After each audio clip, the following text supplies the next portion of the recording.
Saya kebetulan punya latar belakang pendidikan di antropologi di FISIP Unpad, dan itu menjadi bekal bagi saya untuk memahami bagaimana masalah-masalah kemasyarakatan, masalah-masalah kebudayaan, dan khususnya yang ada di pedesaan. Pengalaman berorganisasi di KPA mengharuskan untuk bersentuhan langsung dengan komunitas-komunitas yang ada di lapangan, termasuk komunitas masyarakat adat.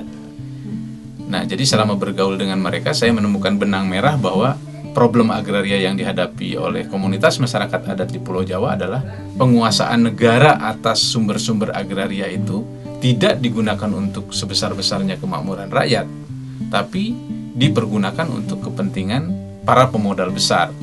Buktinya, ya sampai sekarang penguasaan perkebunan kita, perkebunan besar, baik swasta maupun BUMN, terus kehutanan masih dikuasai oleh institusi tersendiri yang menguasai begitu luas kawasan hutan kita, sementara rakyat kita sangat sempit memiliki tanah.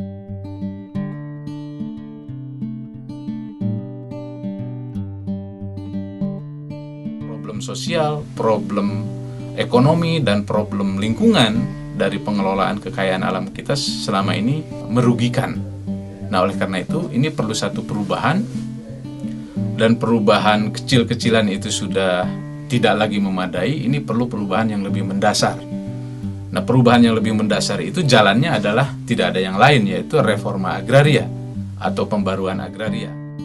Untuk memastikan aspirasi dan kepentingan masyarakat yang selama ini menjadi korban dari kebijakan itu perlu perjuangan politik yang lebih besar.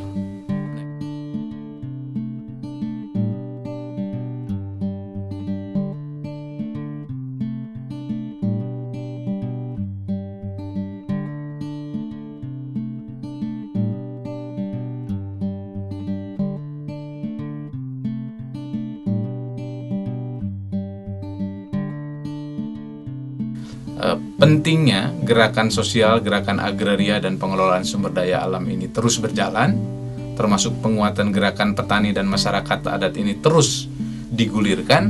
Nah, tapi pada saat yang sama kita memperluas arena pertarungan ini di tingkat kebijakan, yaitu dengan perjuangan politik. Nah, kalau kita berhasil masuk ke dalam struktur kekuasaan negara di dalam pemerintahan, khususnya di legislatif, DPR RI, DPD maupun di DPRD di tingkat daerah, baik provinsi maupun kabupaten, maka kesempatan kita untuk bukan hanya mempengaruhi, tapi kita ikut membuat kebijakan, kita ikut mengontrol kebijakan.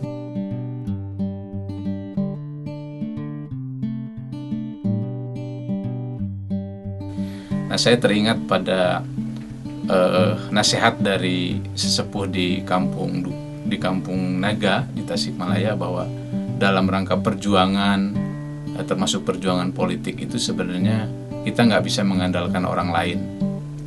Perjuangan itu lamun teku urang kusaha deui, lamun teu ayeuna iraha deui. Jadi kalau tidak sekarang, kapan lagi? Kalau tidak oleh kita sendiri, oleh siapa lagi? Jadi sebenarnya buat saya perjuangan politik 2014 ini adalah perjuangan untuk membawa aspirasi dan kepentingan apa yang selama ini sudah kita perjuangkan.